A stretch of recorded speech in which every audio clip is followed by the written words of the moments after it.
What do you do if you can't invest your cash? Yesterday was an interesting day.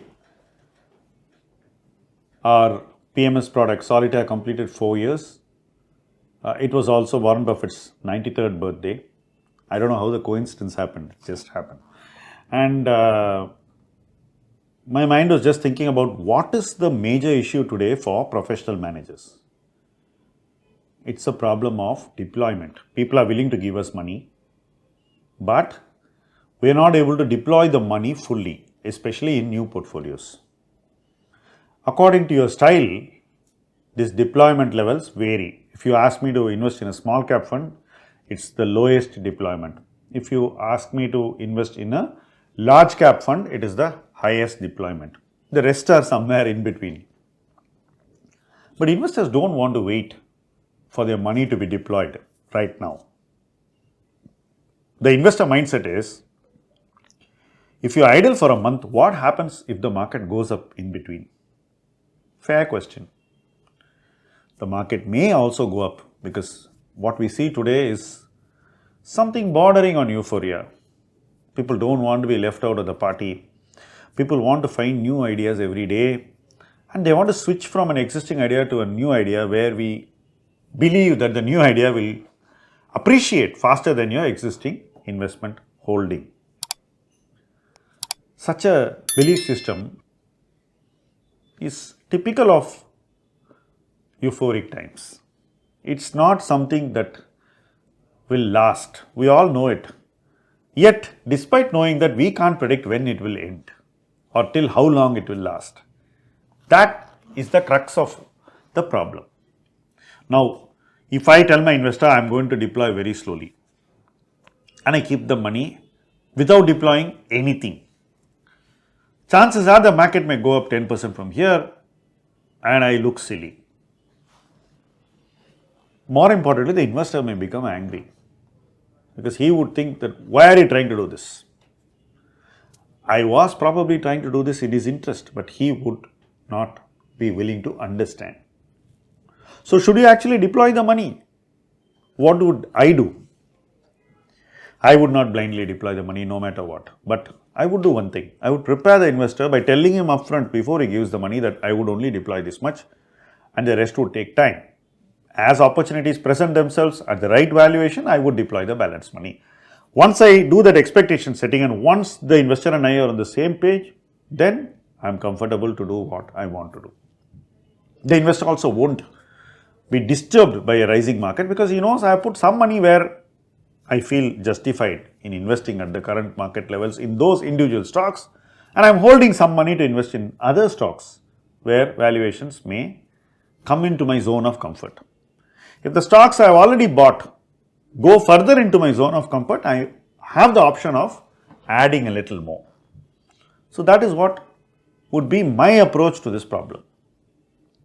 Transparency in telling the investor is a primary requisite. Expectation setting is my responsibility, and then I have to progressively stick to what I said and not become erratic if the market shows a very erratic trend. So, that erraticism of the market should not reflect in our mindset and in our behavior. We shouldn't get panic attacks. This is what I would do as an investor in the current market context. Has it worked? It definitely has worked before. The discipline that one shows in individual decisions will work provided we have complete objectivity at the decision level. Let's say I want to buy an auto stock. The stock is trading at 20 times. I may be willing to buy a 2 or 3% position in it. If it comes to 17, 18 times, I may be willing to up my position. When I start buying my position itself, I must have that clarity. And I must live by that clarity. Can I change it? I can if the facts change. Suppose I feel the business is going to grow faster than what I expected it to, then I can pay same 20p or maybe even 1 or 2 times more to participate. So, if the facts change, you are at liberty to change your investment opinion. I am free to change my view. Now the problem again is that when we give opinions, we give them with a sense of finality. We think that's the last word. It should never be. Opinions in investing are always subject to change and open to change. You don't have to change it for the sake of changing, but when it needs to change, you must not avoid changing it. That's the subtle point there. So I think that this is a market where investors must not feel rushed, not feel the uncontrollable urge to deploy all their money, and invest purely on individual investment merits of stocks and the suitability of those individual stocks to the portfolio objectives. You can't buy something for the sake of returns or buy something for the sake of owning a stock.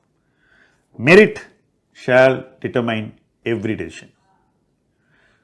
If you allow merit to prevail over your prejudices, biases, fears and greed, you are probably likely to make a good decision out of every decision you take now, and you will be always sensible in your decisions.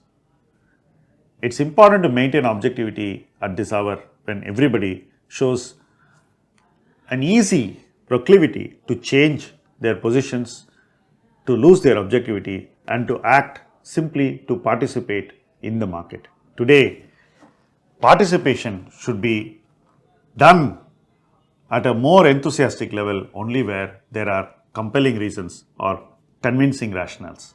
It should not be participation for the sake of participation.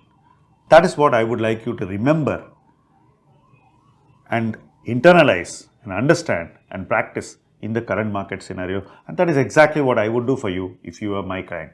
Thank you for watching this video.